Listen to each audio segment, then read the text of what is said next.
रऊफ साहब, मुझे ये बताइएगा, बैरिस्टर अली जफर के हवाले से गुज़िश्ता रोज़ उन्होंने रिकॉर्ड पे ये कहा कि कबल अज़ वक्त उनकी जो नामजदगी है बतौर चेयरमैनशिप वो अनाउंस कर दी गई और उनके पास दूसरे बहुत सारे ज़ाहिर है इस वक्त काम हैं dealing with the legal cases और इस पर अभी मशावरत की जा सकती है। तो क्या ये फाइनल नहीं है, इस पर मज़ीद मशावरत होगी for the chairmanship?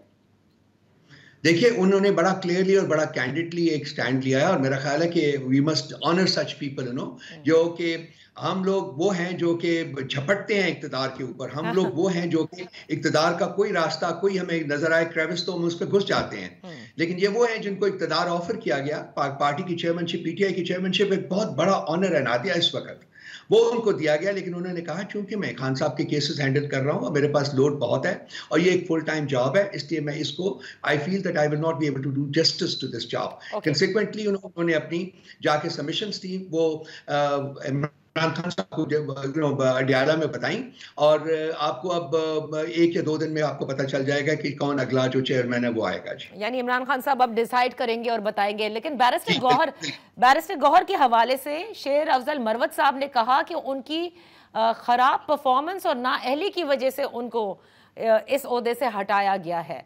Is that right? शेर अफजल मरवत साहब को शो कॉज नोटिस इशू कर दिया गया है, वो डिलीवर हो गया। जी, आज शेर अफजल मरवत साहब आपकी जमात में कुछ भी कह देते हैं रऊफ साहब, और फिर ये शो कॉज नोटिस का इजरा शुरू हो जाता है।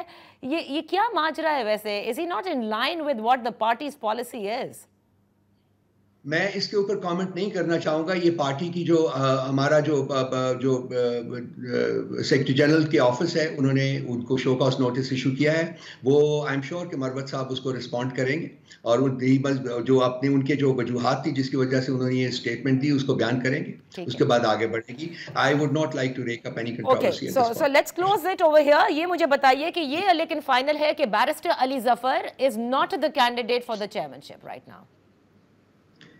बैरिस्टर अली जफर आपने कहा है ना जी, बैरिस्टर अली जफर साहब की स्टेटमेंट आपने खुद सुन ली है और मैंने भी उसका कुछ आपको बयान दिया है। तो उसके कॉन्टेक्स्ट में अगर इवैल्यूएट किया जाए तो जी बिल्कुल वो इस वक्त पीटीआई की चेयरमैनशिप के कैंडिडेट नहीं रहे। वो अपने फैसले की वजह से, उन्होंने फैसला जो किया उसकी वजह से। खान साहब ने तो अपना कॉन्फिडेंस उनमें रिपोज कर दिया था, लेकिन अब वो इस वक्त रन में नहीं है।